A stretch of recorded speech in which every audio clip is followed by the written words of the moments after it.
Good evening, everyone. Welcome to Đồng Nai radio and television stations. Here's the news today.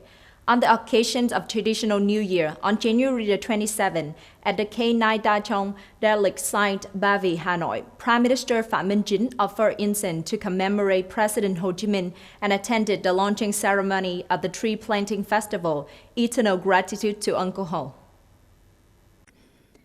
At the K9 Da Trong relic site, which has been associated with President Ho Chi Minh City from the time he was alive until his death, the Prime Minister and delegates respectfully offered flowers, incense in memory, and expressed their gratitude to President Ho Chi Minh, infinite gratitude for the great merits of President Ho Chi Minh. Attending the launching ceremony of the tree planting festival, Eternal Gratitude to Uncle Ho, the Prime Minister said that, following Uncle Ho's will, over the past 64 years, our party and state have had many programs to plant, protect, and develop forests. Our country's forest cover has increased from 28% in 1990 to over 42% in 2022. To continue organizing the effective implementation of the New Year tree planting movement, Eternal Gratitude to Uncle Ho, the Prime Minister called on the compatriots, comrades, and soldiers nationwide, pupils, students, young people, Vietnamese people, and foreign organizations in Vietnam to enthusiastically participate, planting trees right from the first day to spring for the green, safe, sustainable Vietnam. According to the Department of Culture, Sports Tourism of Đồng Nai Province, in the past 5 days of Tet, about 140,000 visitors came to visit and have fun at tourist sites and attractions in the province, in which Chua Chang's mountain tourist area welcomed 36,000 visitors, Suối Mơ tourist area 35,000 visitors, Bộ Long tourist areas is about 22,000. Mango Garden Tourist Park received 13,000 visitors. However, it is expected that people will still enjoy spring until January the 8th, and by the time we'll reach 190,000 visitors, an increase of more than 6% compared to the occasions of Tiger New Year 2022. According to the statistic of the local police, the situations of fire, explosions, and rescue during the last 7 days of the Lunar New Year holiday from January the 20th to January the 26th did not occur large fires, causing damage, serious harm to people and property. There are no fire caused by fireworks, no explosion. Especially, there were 41 fires nationwide, injuring one person, estimated at 1,750 million Vietnam dong. The cause of the fire is under investigation.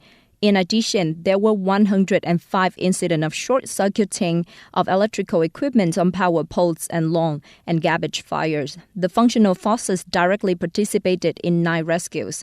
The fire and rescue police force promptly exited the vehicle, organized firefighting, and extinguished many fires in their inception, preventing the spread of the fire and large fires.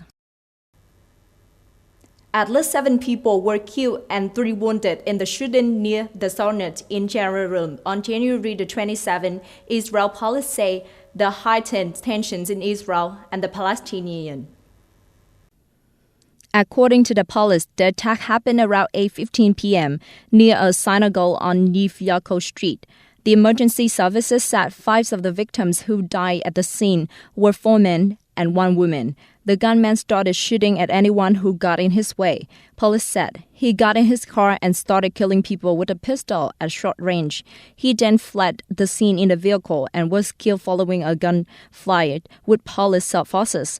Police identified the gunman as the 21-year-old resident of East Jerusalem and said he appeared to be acting alone.